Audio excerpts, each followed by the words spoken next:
هو الذي أرسل رسوله بالهدى ودين الحق ليظهره على الدين كله وكفى بالله شهيدا.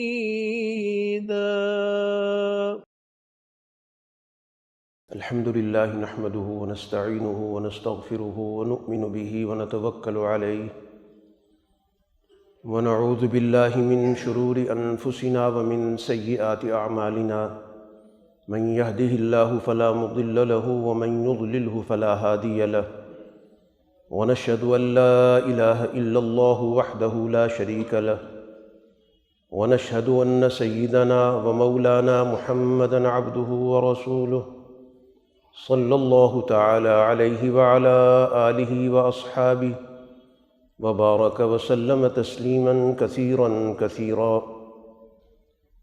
اما بعد فاعوذ باللہ من الشیطان الرجیم بسم اللہ الرحمن الرحیم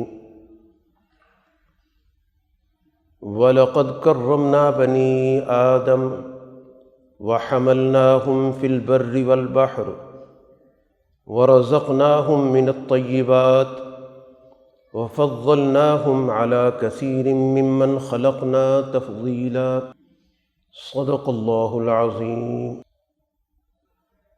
محترم حاضرین مجلس، اللہ تعالیٰ نے ہمیں اس پوری کائنات میں ایک بڑے بنیادی اعزاز سے نوازا ہے،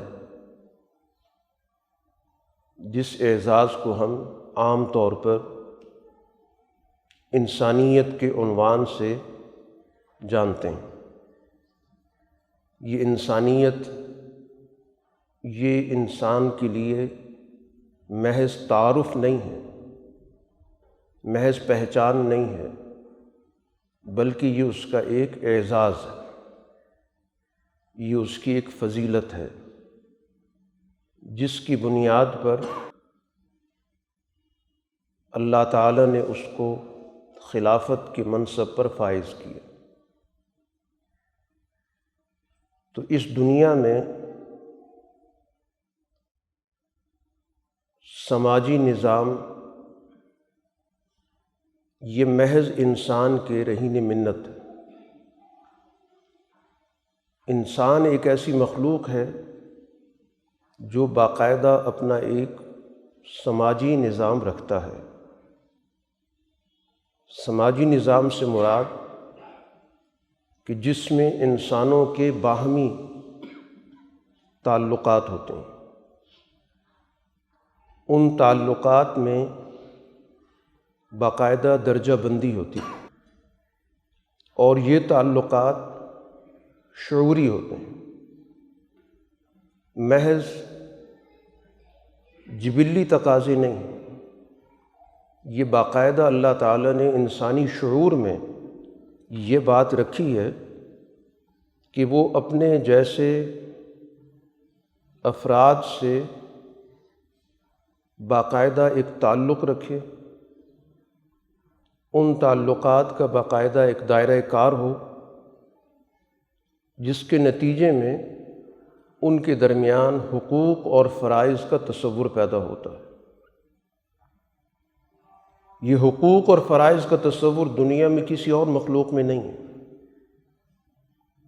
اور ان دونوں چیزوں کا، حقوق کا اور فرائض کا تعلق انسانی شعور سے، انسانی عقل سے۔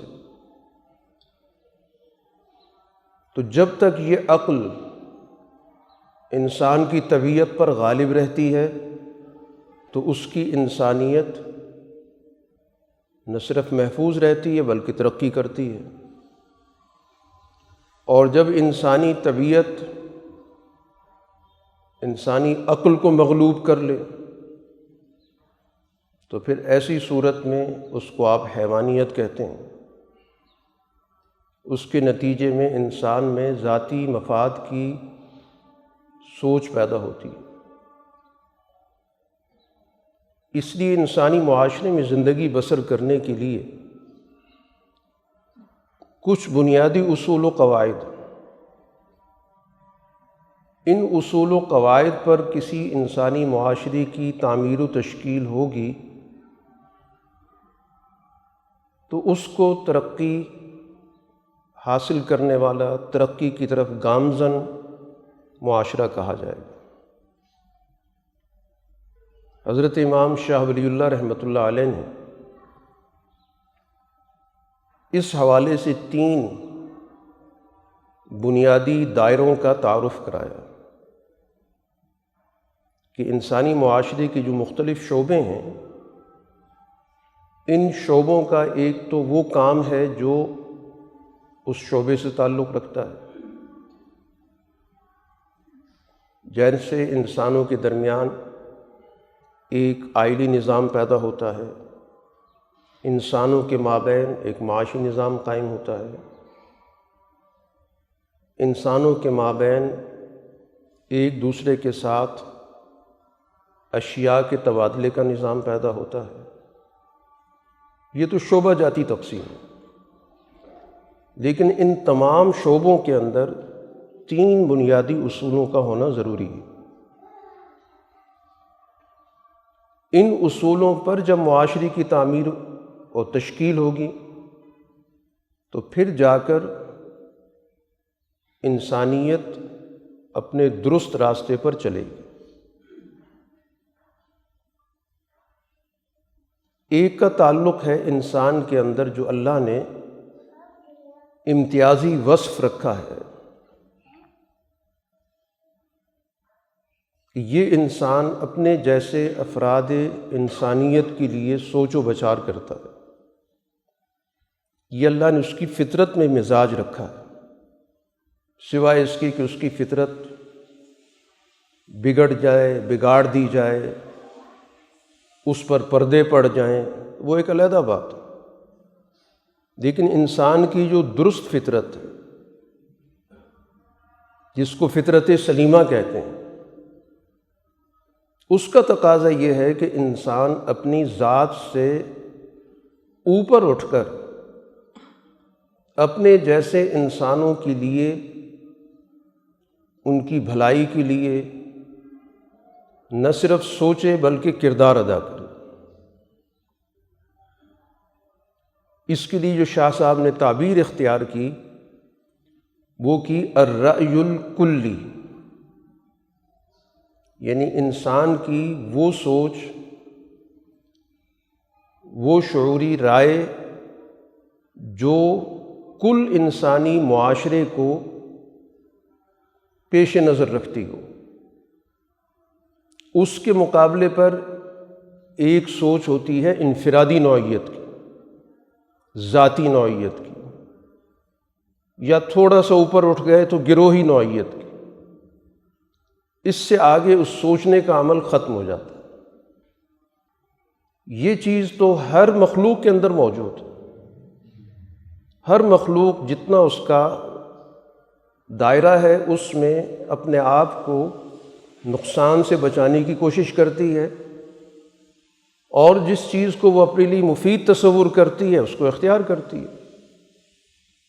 اس کو بھوک لگتی ہے، اپنی بھوک مٹانے کی کوشش کرتی ہے، پیاس لگتی ہے تو پیاس کو دور کرنے کی کوشش کرتی ہے، گرمی سردی محسوس ہوتی ہے اس کے مطابق اس کے اندر ایک اضطراری عمل ہوتا ہے،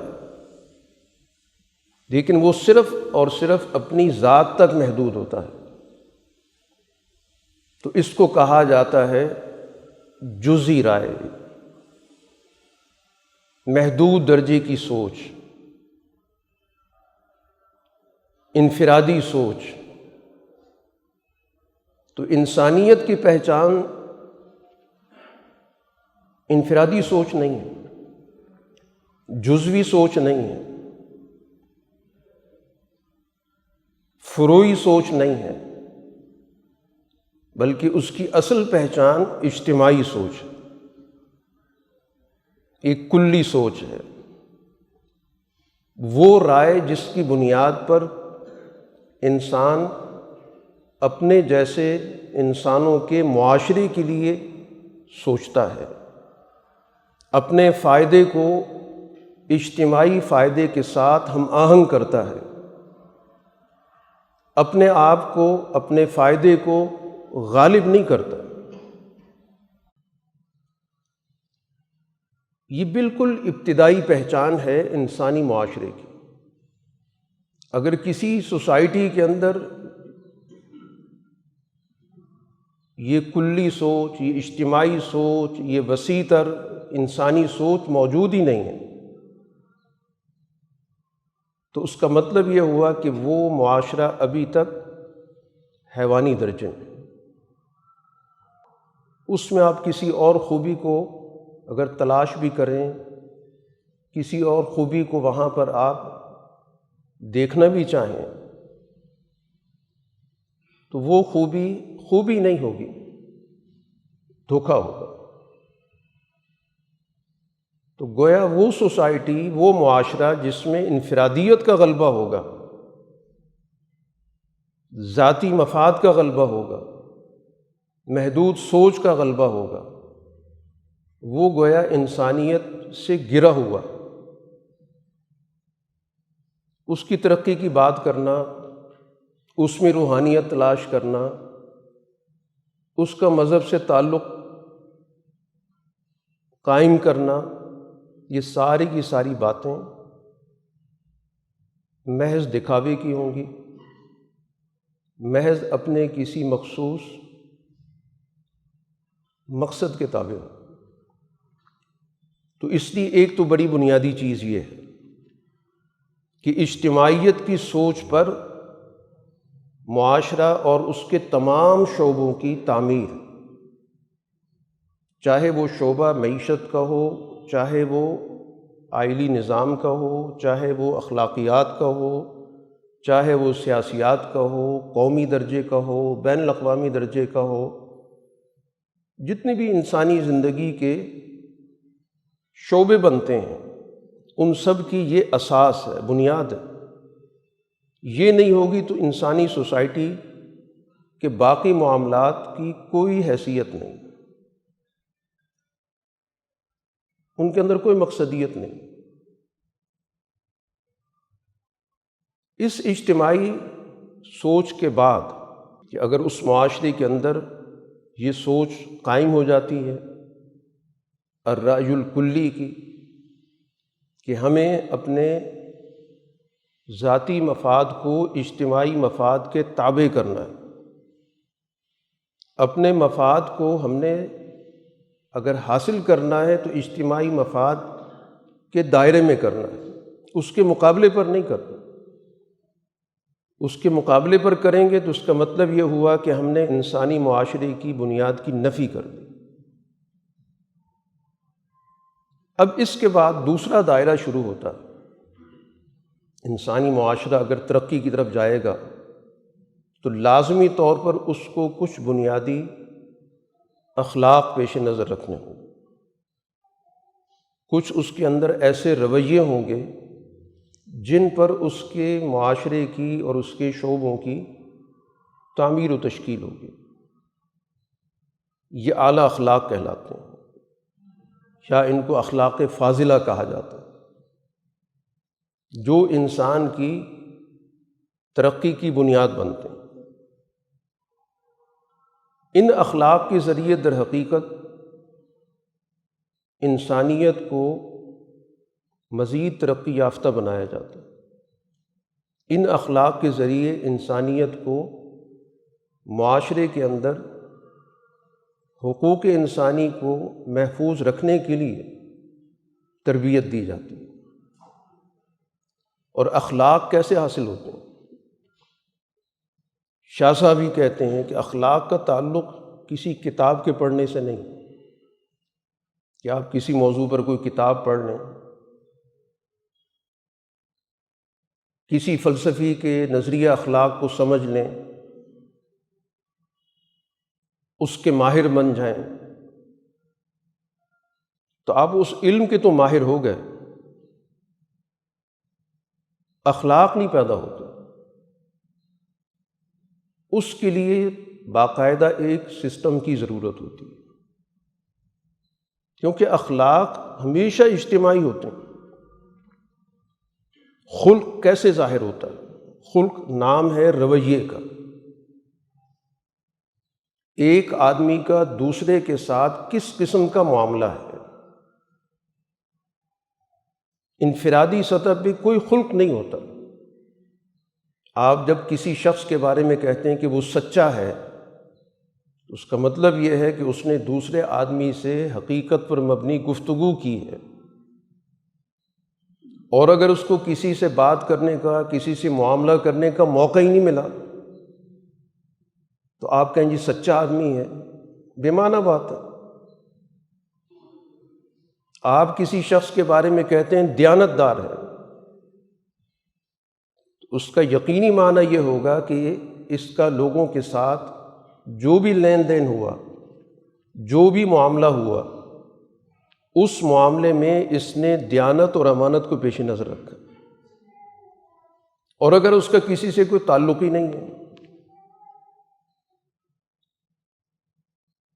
اس نے اپنے آپ کو ایک مخصوص اور محدود دائرے میں رکھا ہوا ہے، تو اس کی بنیاد پر وہ دیانت دار کہلائے، بالکل بے مقصد سی بات ہے۔ آپ اسی طرح ہر خلق پر غور کرتے چلے جائیں۔ شجاعت ایک بہت بڑا خلق ہے، جس کو بہادری کہتے ہیں، جرأت کہتے ہیں۔ اب ایک شخص بند کمرے کے اندر تو شجاع نہیں ہو کہ ایک بند کمرے میں ایک شخص تلوار پکڑ کے کھڑا ہو جائے، وردی پہن لے، زرہ اٹھا لے، کوئی جدید سے جدید ترین اسلحہ اس کے ہاتھ میں ہو، اور کہا جائے کہ بڑا شجاع آدمی ہے، بڑا بہادر آدمی ہے، بیوقوفی کی بات ہوگی۔ شجاعت کا اظہار میدان میں ہوگا، دشمن کے مقابلے پر ہوگا، اور وہاں پر وہ اپنے ذاتی غصے سے مغلوب ہو کر فیصلے کرتا ہے، یا عمومی صورتحال کو سامنے رکھ کر اس پورے لشکر اور اس لشکر کے حوالے سے جو مستقبل کے تقاضے ہیں ان کو سامنے رکھ کر کسی فیصلے پر جم جاتا ہے، تو وہاں کہا جائے کہ یہ شخص بہادر آدمی ہے۔ تو آپ اخلاق کی کسی بھی مثال کو لے لیں، اخلاق ہمیشہ وہ کہلاتے ہیں جن کا تعلق سوسائٹی کے معاملات سے ہوتا ہے، اس کا تعلق انفرادیت سے نہیں ہوتا، اور یہ وہ چیز ہے جہاں سے انسان کی حقیقت واضح ہوتی ہے کہ یہ کس قسم کا انسان ہے، یہ صالح انسان ہے، یہ عادل انسان ہے، یا یہ ظالم انسان ہے۔ اس لیے تو حضرت عمر فاروق رضی اللہ تعالیٰ عنہ کا ایک بڑا معروف واقعہ ہے کہ مملکت کے امور نمٹا رہے تھے، تو اسی دوران ان کے سامنے ایک مقدمہ پیش ہوتا، اور مقدمے کا اصول یہ ہے کہ اس میں گواہ طلب کیے جاتے ہیں، اور پھر ان گواہوں کی باقاعدہ چھان بین ہوتی ہے۔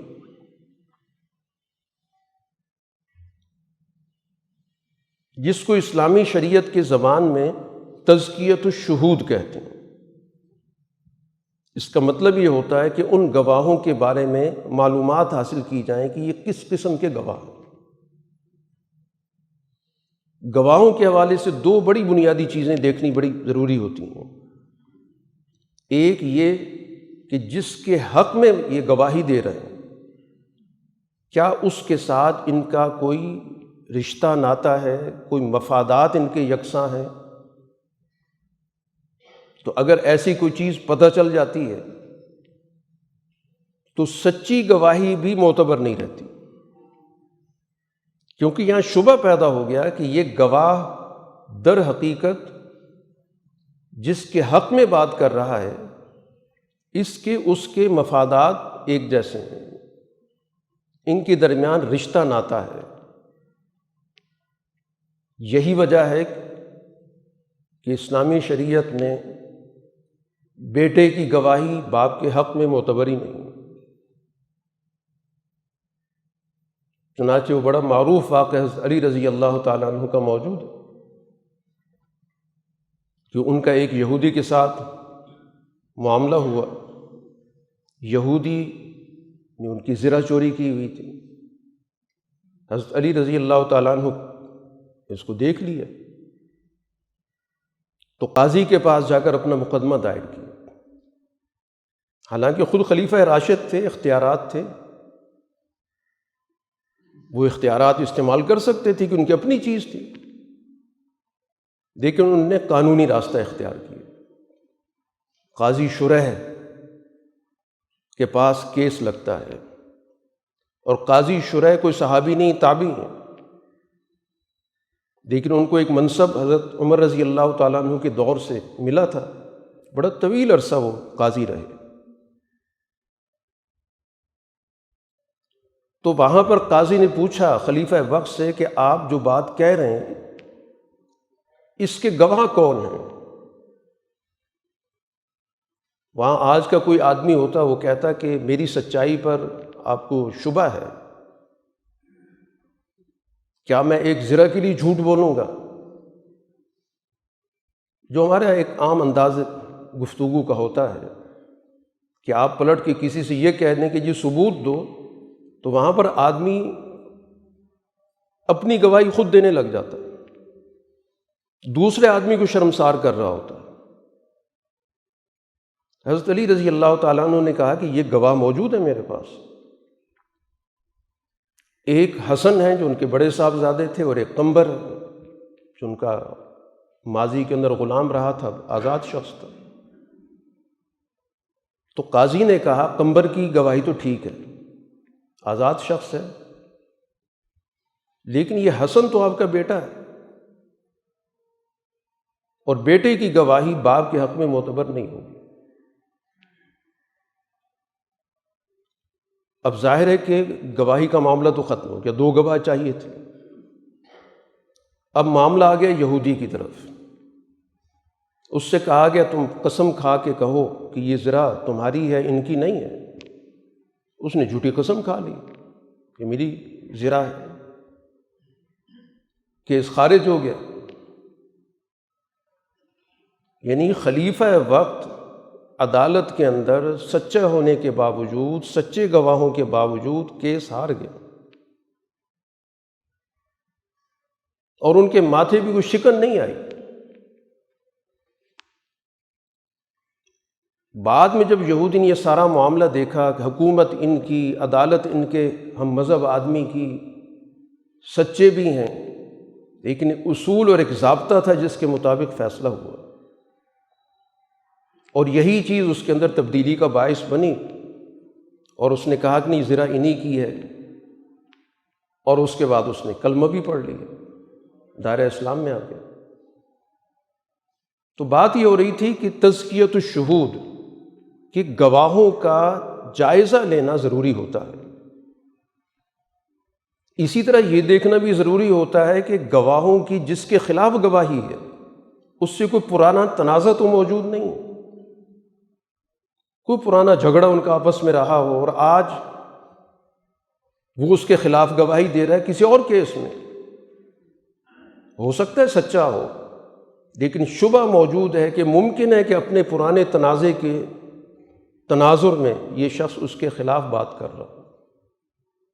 تو رسول اللہ صلی اللہ علیہ وسلم کی حدیث ہے کہ ایسا شخص جس کے بارے میں پتہ چل جائے کہ دوسرے کے بارے میں دل میں کوئی چیز چھپا کے رکھتا ہے، کینہ رکھتا ہے، عداوت رکھتا ہے، تو اس کی گواہی معتبر نہیں ہوگی۔ تو حضرت عمر رضی اللہ تعالیٰ عنہ نے یہ عمل کیا کہ ان آدمیوں کے بارے میں جو گواہ پیش ہوئے پتہ تو کیا جائے کس قسم کے لوگ ہیں۔ تو وہاں پر ایک صاحب کہنے لگے میں ان کو بڑی اچھی طرح جانتا ہوں۔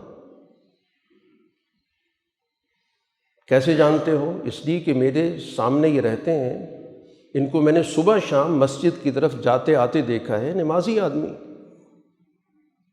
تو ظاہر ہے جس شخص کا مسجد سے تعلق ہوگا اچھا آدمی ہوگا۔ لیکن حضرت عمر رضی اللہ تعالیٰ عنہ نے کہا کہ یہ معیار نہیں ہے، میرا تم سے سوال یہ ہے کہ کیا تم اس شخص کے ہمسائے ہو، کیونکہ جب آدمی کسی کے ہمسائے میں ہوتا ہے تو اس کا سارا کچا چٹھا کھل جاتا ہے۔ وقتی طور پر تو انسان تصنع و بناوٹ کر سکتا ہے، لیکن جس کے ساتھ دیوار ملی ہوئی ہے، قریب رہتا ہے، اس کو تو پتہ چل جاتا ہے کس قسم کا آدمی ہے، معاملات کے اندر کرتا کیا ہے۔ تو کہا نہیں، ہمسائیگی کا میرا اس سے کوئی تعلق نہیں، یہ میرا ہمسایہ نہیں ہے۔ دوسری بات پوچھی کہ یہ بتاؤ کہ تم کبھی اس کے ساتھ سفر میں گئے ہو؟ کیونکہ جب آدمی کسی کے ساتھ سفر کرتا ہے، سفر کا ہم نشین ہوتا ہے، تو وہاں پر بھی انسان کی خوبیاں یا خامیاں کھل جاتی ہیں کہ یہ شخص کس قسم کا ہے، خود غرض آدمی ہے یا اپنے ہم سفر کا بھی خیال رکھتا ہے، اس کے اندر انسانیت موجود ہے، تعاون کرتا ہے نہیں کرتا، تو بہت ساری چیزیں واضح ہو جاتی ہیں۔ کہا نہیں، ایسا بھی موقع نہیں ملا کہ اس شخص کے ساتھ میں نے سفر کیا ہو۔ تیسرا سوال کیا کہ اچھا کبھی تمہیں اس کے ساتھ کوئی لین دین کا موقع ملا ہو، کوئی چیز تم نے بیچی ہو یا تم نے خریدی ہو یا اس کو کوئی کرائے پہ دی ہو، کرائے پر لی ہو، یا کوئی اور معاملہ لین دین کا ہوا ہو، اس میں بھی انسان کا پتہ چل جاتا ہے کہ ایک شخص دوسرے کو دھوکہ دے رہا ہے، دوسری کی لا علمی سے فائدہ اٹھا رہا ہے، اپنے فائدے کو ترجیح دے رہا ہے، دوسرے کو نقصان پہنچا رہا ہے، بہت ساری چیزیں واضح ہو جاتی ہیں۔ تو کہا لین دین کی بھی نوبت نہیں آئی، تو حضرت عمر رضی اللہ تعالیٰ عنہ نے اس گواہی کو رد کر دیا کہ جو تم اس کے حق میں بات کر رہے کہ اچھا گواہ ہے، تو تمہاری اس بات کی کوئی حیثیت نہیں ہے۔ تو ہم بات یہ کر رہے تھے کہ اخلاق ہمیشہ اس وقت سامنے آتے ہیں جب انسانوں کا باہمی ایک دوسرے کے ساتھ ربط پیدا ہوتا ہے۔ انفرادی سطح پہ اخلاق کا کوئی تصور نہیں ہوتا۔ انسانوں کے باہمی معاملات سے، ایک دوسرے کے ساتھ رہنے سہنے سے، ایک دوسرے کے ساتھ معاملات سے پتہ چلتا ہے کہ آدمی کس قسم کا ہے، اس میں دیانت ہے، اس میں سچائی ہے، اس میں خود غرضی ہے، اس کے اندر اپنے معاملات کو دوسروں پر ترجیح دینا ہے، خوبی خامی کی کیا شکل موجود ہے۔ انسانی سوسائٹی کے لیے اخلاق یہ اساس ہوتے ہیں، اور یہ اخلاق سوسائٹی کے اندر کہاں سے پیدا ہوتے ہیں، اس پر کیا چیز اثر انداز ہوتی ہے۔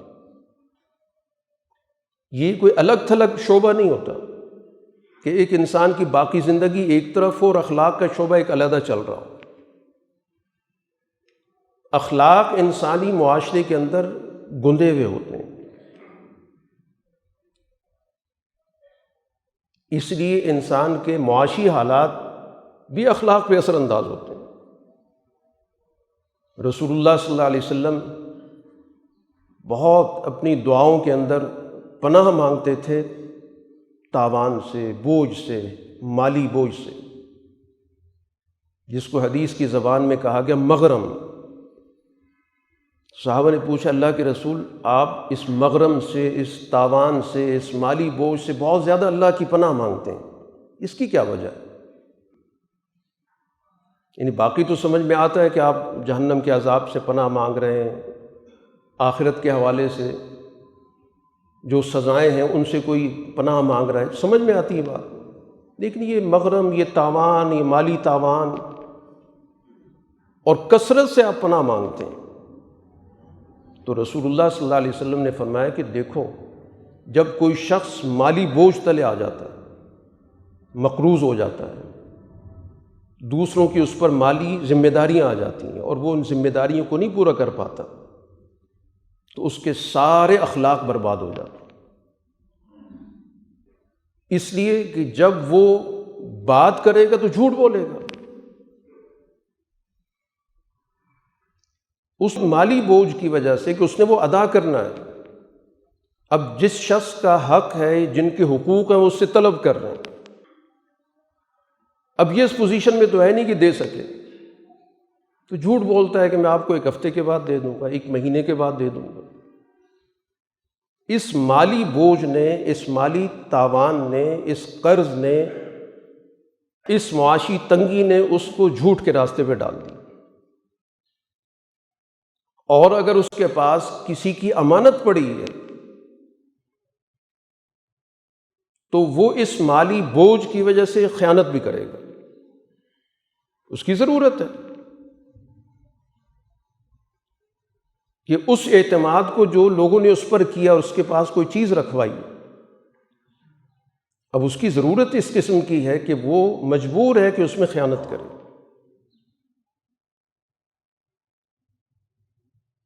اور اسی طرح اس مالی تاوان بوجھ کی وجہ سے، معاشی تنگ دستی کی وجہ سے وعدہ کرے گا تو وعدہ توڑے گا، یعنی وہ ساری بد اخلاقیاں جن کو رسول اللہ صلی اللہ علیہ وسلم نے منافق کی نشانی کے طور پہ ذکر کی، جو آپ نے کہا نا منافق کے اندر یہ نشانیاں ہوتی ہیں کہ جب بھی بات کرتا ہے جھوٹ بولتا ہے، جب بھی وعدہ کرتا ہے وعدہ توڑتا ہے، جب بھی امانت اس کے پاس آتی ہے خیانت کرتا ہے۔ ان سب کو رسول اللہ صلی اللہ علیہ وسلم نے معاشی مسئلے کے ساتھ مربوط کر دیا کہ یہ معیشت کا مسئلہ اتنا سنگین ہے کہ صرف انسان کو معاشی طور پر ہی کمزور نہیں کرتا بلکہ اس کے اخلاقیات برباد کر دیتا، اور ایک انسان کی بنیادی پہچان اس کے اخلاق ہوتے ہیں۔ تو جس نظام کے تحت انسانی اخلاق برباد ہو جائیں تو وہ انسانی معاشرہ نہیں ہوتا۔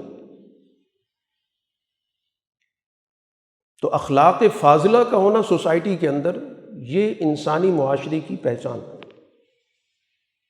بد اخلاقی انسانی معاشرے کے اندر پیدا ہو جائے تو وہ انسانی معاشرہ نہیں رہتا۔ اور تیسری چیز جو انسانی معاشرے کے لیے بہت ضروری ہے، وہ سوسائٹی کے اندر انسان نے آج تک اپنی ضروریات کو پورا کرنے کے لیے اپنے تجربات سے جو کچھ اخذ کیا ہے،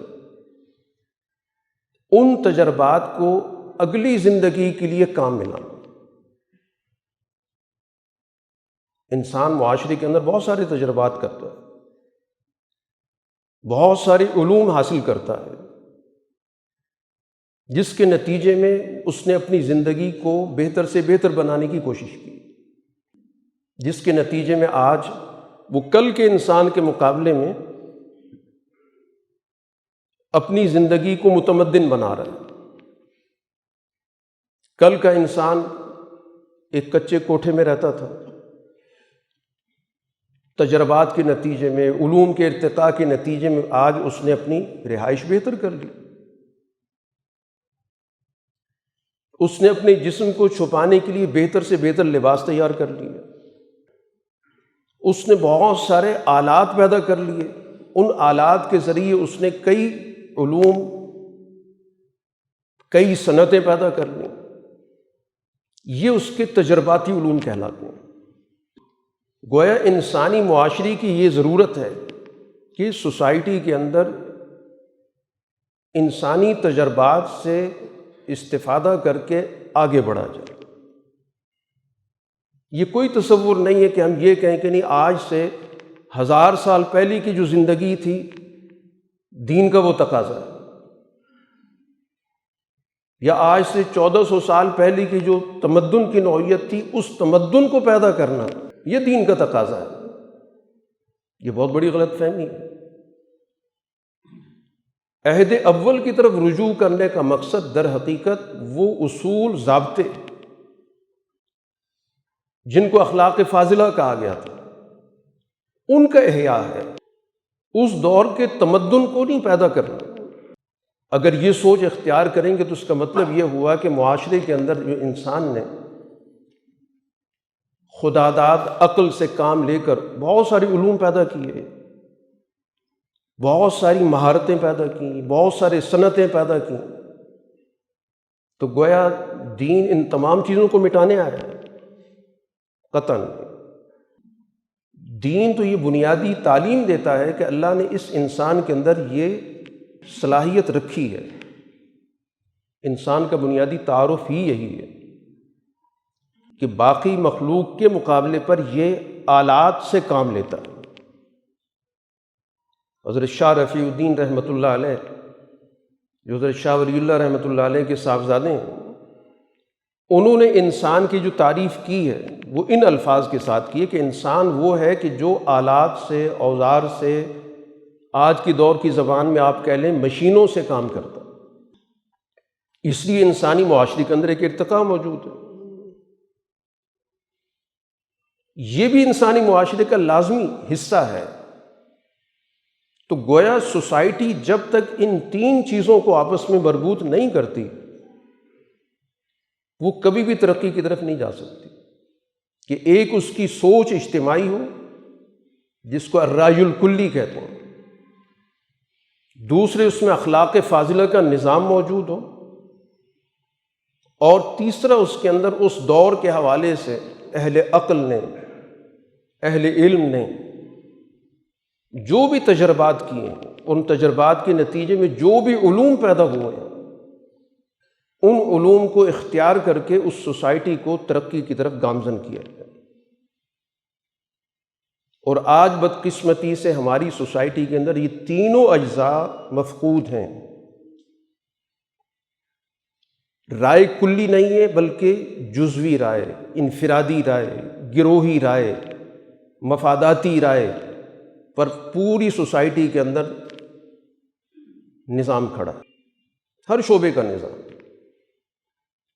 اخلاق فاضلہ یا عالی اخلاق یا بلند اخلاق تو کیا ہونے، بہت ہی پست قسم کے اخلاق، کھینچا تانی والے، طاقتور کمزور کو لوٹتا ہے اور مہذب کہلاتا ہے.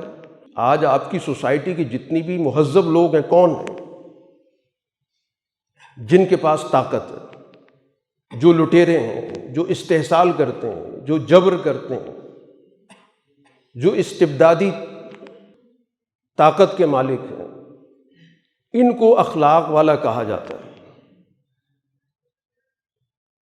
تو گویا اخلاق کی تشریح ہی بدل گئی. اس بنیاد پر سوسائٹی میں کسی کی کوئی عزت نہیں ہوتی کہ یہ سچا ہے، یہ دیانتدار ہے، یہ دوسروں کے حقوق کا خیال رکھتا ہے. اس بنیاد پر عزت ہوتی ہے کہ بہت بڑا لٹیرا ہے، بہت بڑا بدعنوان ہے، لوٹنے کی مہارت رکھتا ہے، جھوٹ بولنے میں اس کا کوئی مقابلہ نہیں کر سکتا، لوگوں کو زیادہ سے زیادہ بیوقوف بنانے کی اس میں صلاحیت موجود ہے. تو جس سوسائٹی کے یہ اخلاق ہوں گے تو اس سوسائٹی کے اندر زوال کے علاوہ تو کچھ نہیں ہوگا. اور اسی طرح آپ کی سوسائٹی کے اندر تجرباتی علوم موجود نہیں ہیں. آپ پوری دنیا کے اندر سائنس اور صنعت کے میدان میں کہاں کھڑے ہیں؟ کوئی شعبہ آپ کا ایسا نہیں ہے کہ جس میں آپ اپنے پاؤں پہ کھڑے ہوں. مانگے تانگے کی آپ کی معیشت ہے. علم جو پڑھایا جاتا ہے اس کی کوئی بنیاد موجود نہیں، فرسودہ قسم کا سلیبس ہے. گویا پوری سوسائٹی تینوں بنیادی اصولوں سے محروم ہے. تو آج سب سے بڑی ضرورت اسی چیز کی ہے کہ ہمیں اس بات کا ادراک ہو کہ دین کس قسم کا معاشرہ چاہتا ہے، دین کن اصولوں پر ایک سسٹم بناتا ہے. ان اصولوں کا ہمیں ادراک پیدا کرنا ہے، اپنے علم کو بڑھانا ہے، اور پھر اس علم پر اپنے اندر ترقی کا عمل پیدا کرنا ہے، اس پر اپنے اندر ایک تنظیم پیدا کرنی ہے، اس پر ایک اجتماعیت پیدا کرنی ہے، اس سوسائٹی کو نکالنے کے لیے جدوجہد کرنی ہے. وہ ان تینوں چیزوں پر ہوگی کہ ہماری رائے اجتماعی ہو، ہمارے اندر اخلاق فاضلہ کو اختیار کرنے کی جدوجہد کوشش موجود ہو، اور سوسائٹی کے اندر دور کے تقاضوں کے مطابق علوم کو ترقی دی جائے. یہی تین بنیادی چیزیں جن کو آج ہمیں جاننے کی ضرورت ہے، اور پھر اس سے متعلقہ جو بھی علوم ہیں ان سے ہمیں واقفیت کی ضرورت ہے۔ اللہ تعالی ہمیں صحیح علم و فہم عطا کرے، ہمارے عقل و شعور میں اضافہ کرے، اور ہماری سوچوں کو تنگنائیوں سے نکال کر وسعتوں کی طرف لے کے جائے۔ وآخر دعوانا ان الحمد للہ رب العالمین۔